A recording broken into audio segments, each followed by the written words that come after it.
கேரள மாநிலத்தில் நிதி நிறுவனம் நடத்தி 62 பேரிடம் 7,78,00,000 ரூபாய் மோசடி செய்ததாக 2016ஆம் ஆண்டு பத்மஸ்ரீ விருது பெற்ற தொழிலதிபர் சுந்தர் சி மேனன் அதிரடியாக கைது செய்யப்பட்டு சிறையில் அடைக்கப்பட்டார்.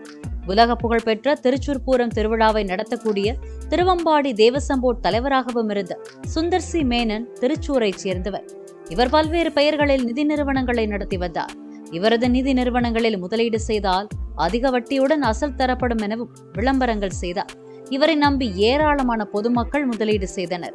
ஆனால் முதலீட்டாளர்களுக்கு வாக்குறுதி அளித்தபடி அதிக வட்டியுடன் அசலை திருப்பித் தராமல் சுந்தர் சி மேனன் ஏமாற்றியதாக சொல்லப்படுகிறது.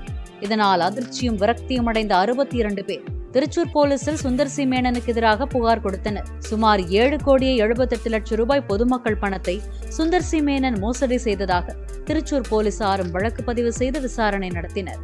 விசாரணையின் முடிவில் திருச்சூர் போலீசார் சுந்தர் சி மேனனை நேற்று அதிரடியாக கைது செய்தனர். பின்னர் திருச்சூர் நீதிமன்றத்தில் ஆஜர்படுத்தி சிறையில் அடைத்தனர்.